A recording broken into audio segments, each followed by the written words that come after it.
Selamat sore. Assalamualaikum warahmatullahi wabarakatuh. Adik-adik mahasiswa FKUPN yang saya banggakan, kali ini saya Dr. Basuki akan menjelaskan penguasaan fisik dasar muskuloskeletal. Mudah-mudahan adik-adik sehat semua. Insya Allah kita diberikan kesehatan dan tetap semangat belajar supaya kita menjadi orang yang berguna. Baik. Jadi pemeriksaan fisik muskuloskeletal tentu ini yang dasar.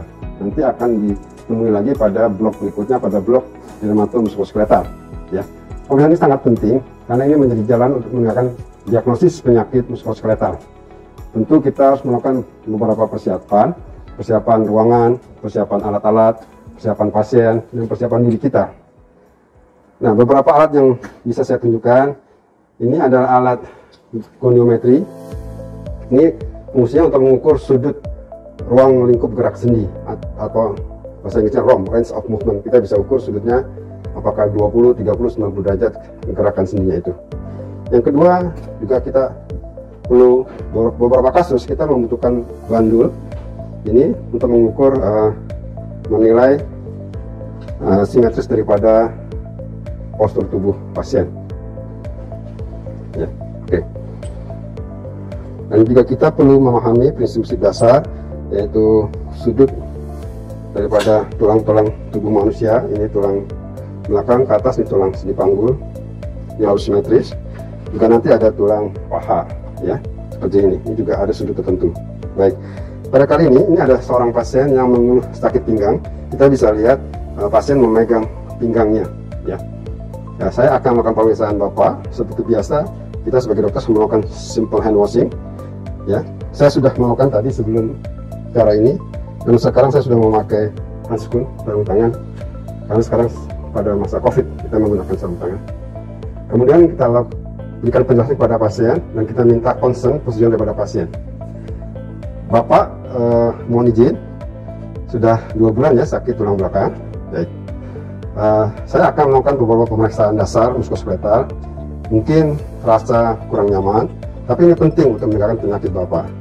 Dan Bapak harus membuka pakaian Bapak biar kami bisa menilai gait dan postur Bapak. Apakah Bapak bersedia? Ya, mohon izin, Bapak tolong dibuka pakaiannya. Bisa diletakkan di meja sana, Pak. Adik-adik sekalian, tadi sudah kita lihat juga foto video ketika pasien berjalan. Jadi pada waktu berjalan itu biasanya ada fase heel and strike. Ada 2 fase, yaitu stance and heel strike fase. Pada pasien yang mengalami sakit tulang belakang itu biasanya fase stance-nya itu berkurang. Normalnya stance fase itu 60% daripada siklus jalan dan heel strike-nya 40%. Tapi ketika Anda lihat tadi di video itu lihat stance fasenya hanya 40%, lebih banyak heel strike-nya. Kenapa? Karena pasien sakit di tulang belakangnya. Seperti kita lihat di video sebelumnya. Nah, sekarang setelah kita memperhatikan gait cara berjalan pasien, kita juga harus menilai postur pasien. Ya, kita ingin membuktikan apakah ada gangguan atau kelainan di postur pasien, karena itu akan mempengaruhi terjadinya penyakit. Oleh karena kita mesti menguasai cara pemeriksaan postur pasien. Bapak mohon izin dibuka juga kaosnya, Pak. Ya, kita akan periksa pasien. Sementara kita ambil sebentar kursinya. Ya, Bapak lihat di belakang, ya ke sana, menghadap ke sana. Ya, Bapak bisa lurus. Ya, lurus, sikap sempurna. Kita mesti lepas, Bapak tolong dilepas alas kakinya, Pak. Ya. Kenapa harus dilepas? Karena ini penting untuk menentukan posisi yang sebenarnya. Bapak tolong sikap sempurna. Ya, sikap sempurna. Ya. Nah, apa yang kita perhatikan? Ya. Ini pasiennya menggunakan topi. Jadi kita perhatikan juga yang pertama adalah simetris daripada bahu. Kalau kita perhatikan, ini bahu kanannya lebih tinggi daripada bahu kirinya, jadi tidak satu level. Berarti ini asimetris. Nanti kita buktikan asimetris itu apakah sesungguhnya atau hanya karena rasa sakit, ya. Jadi kemudian setelah kita lihat bahunya, kemudian kita lihat juga kedudukan daripada tangannya, ya. Ini kita lihat posisi tangan ini yang normal sempit, sedangkan ini lebih lebar celahnya, ini kita perhatikan posisinya. Kemudian kita lihat juga inspeksi, kita lihat garis tengah daripada tulang belakang atau plexus spinosus, dan juga kita mesti perhatikan ketinggian daripada pelvis, ya. Ini pelvis sama persis, ya. Kemudian kita juga mesti melihat bawahnya. Mohon izin Bapak bisa dibuka pakaiannya yang bawah kalian ya. Mohon izin sebentar. Sikap sempurna ya. Nah, kita sempurna, kita perhatikan ini outfitnya. Kemudian kita perhatikan juga daripada lututnya ya, berapa celahnya. Kemudian kita perhatikan juga kakinya ya. Setelah kita inspeksi dari belakang, kita juga perlu melakukan inspeksi melihat dari depan. Silakan Bapak menghadap saya, menghadap dokter ya. Ya, kita juga sama melakukan seperti hal yang sama, yaitu Bapak tahan saja, lurus saja Pak. Kita lihat bahunya, bahu, ketinggian bahu kanan dan bahu kiri. Dan kita lihat juga celah di siku kanan dan kiri, kita bandingkan. Dan juga kita lihat ketinggian daripada pelvis. Dan kita juga perhatikan Bapak sikap sempurna. Kita perhatikan lutut, kedua lutut, dan apakah ada celah. Ini kelihatan 3 jari saya tidak bisa masuk dalam kondisi normal. Pada suatu kondisi ini 3 jari tangan kita bisa masuk, berarti ada kelainan bentuk sendi lutut, tapi ini tidak ada. Apabila 3 jari bisa masuk, itu ada kelainan sendi lutut yang kita namakan dengan bowing atau genu parum. Ya.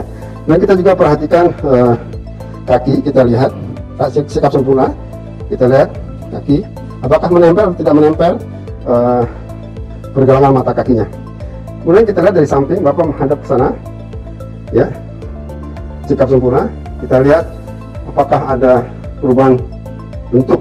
Pada suatu kondisi saya terjadi perubahan daripada kurva tulang belakang. Pada kondisi normal kita akan melihat ada lordosis, hyposis, lordosis kembali. Tapi suatu kondisi mungkin saja terjadi perubahan yang tidak normal. Ini perlu kita perhatikan. Kemudian kita perhatikan juga anterior dan posterior ya. Kemudian kita ulang lagi, Bapak menghadap saya, kita perhatikan kembali, Bapak buka lututnya ya. Apa tujuan ini? Kita mau melihat bagaimana Bapak menghadap ke sana ya, di kaki dibuka, kita melihat bagaimana kondisi telapak kaki. Pada suatu ini ada celah antara lengkung kaki dengan lantai. Pada suatu kondisi tidak ada celah, itu disebut dengan kaki datar atau flat feet. Tetapi ini ada celahnya, artinya arkus kakinya masih dalam kondisi normal. Oke, kemudian kita lanjutkan pemeriksaan dengan palpasi. Ya, Bapak menghadap kembali kepada saya, ya, sikap, ya, kemudian menghadap ke belakang sana, melakukan dokter, ya, kita lakukan palpasi. Kita cek, ya, kita pastikan ini proses spinosus, apakah ada nyeri tekan atau tidak. Apakah ada rasa sakit Pak di sini? Di sini ada sakit, ya, mungkin ada problem patologis di sini ya, darah raba. Kemudian apakah ada sakit di bahu Pak? Tidak ada, ya, tidak ada ya. Oke, ya, baik. Kita lakukan palpasi, ya. Kemudian kita juga palpasi kondisi cervical 7. Untuk memastikan apakah ini simetris, kita bisa menggunakan alat plumb line namanya, ya. Kita pasang pada cervical 7. Kemudian mohon izin Bapak, kita lihat apakah, nah ini sebetulnya garisnya lurus, berarti sebetulnya Bapak ini simetris. Kenapa dia tidak simetris? Itu karena kompensasi menahan rasa sakit. Tapi kalau sudah kita periksa ternyata dia lurus simetris kanan dan kiri. Kita bisa buktikan juga dengan cara meminta pasien Bapak menghadap sebelah kanan, sebelah kiri, hadap kiri, ya. Bapak memungkuk ya, tangannya begini. Kita bisa lihat dari sebelah kiri bahwa permukaan daripada punggung, medial dan lateral itu satu garis, ya. Kita bisa cek juga dengan pas meter, cuma di sini tidak ada, atau kita lihat apakah dia sama. Kalau dia tidak sama, tidak satu level, dia akan berbeda ketinggian. Baik, terima kasih Bapak. Ini kondisi normal. Artinya perubahan bentuk tadi itu karena rasa sakit, bukan karena struktural. Jadi perubahan bentuk itu fungsional, bukan struktural. Kalau struktural pasti ada perubahan bentuk. Ya, baik. Agak maju sedikit. Setelah infeksi palpasi, kita juga mesti memperhitungkan faktor-faktor lain, di mana kondisi sakit tulang belakang itu juga bisa dipicu oleh kelemahan jaringan muskuloskeletal atau yang dikenal sebagai hyperlaxity. Itu mudah pemeriksaannya. Bapak mohon jarinya, tangannya, ya, ditekuk seperti saya. Tidak bisa, berarti kondisi jaringannya normal. Apabila dia bisa menempel sampai ke sini, berarti itu hyperlaxity. Juga kanan dan kiri. Ini tidak bisa, artinya pasien normal. Jadi tidak ada faktor kekuatan daripada kelemahan jaringan. Kemudian yang kedua, untuk mengecek hyperlaxity, kita bisa minta pada pasien, kita dari samping. Nah, memang ada sedikit hyperlaxity di mana sudut daripada sikunya itu tidak terlalu agak ke bawah sedikit, tapi ini masih dalam batas normal. Kemudian juga kita lihat ya, sebelah sini, Bapak menghadap ke sana, ya. Nah, apabila hyperlaxity, maka ini bisa ditekuk ke bawah begini. Nah, tapi ini tidak, artinya masih dalam batas normal. Oke, ya. Kemudian kita juga mesti cek pelvic obliquity. Jadi kita mesti cek apakah ini sama. Ini. Misalnya kita ambil contoh ini. Nah, dalam kondisi normal, ya, ketinggian daripada pelvis ini harus sama. Apabila dia tidak sama, mungkin ada perubahan struktural daripada tulang belakang. Oke, tapi ini sama. Kita bisa cek. Oke, sama. Nah, kita cek juga tadi kita sudah cek lututnya dan kemudian flat seat-nya, artinya tidak ada faktor risiko kelemahan jaringan atau disebut hyperlaxity pada Bapak ini. Mungkin rasa sakit tulang belakangnya lebih karena gangguan fungsional atau pekerjaan. Bapak sering naik tiang listrik ya? Karena bekerja sebagai tukang listrik ya? Ya, jadi gangguan fungsional mungkin, tetapi ini bermain fisik. Baik, bagus. Kemudian kita mesti cek juga range of movement, yaitu ruang lingkup gerak sendinya. Kita akan mulai daripada leher. Kita minta pasien duduk. Bapak mau izin duduk sini. Ya, kita lihat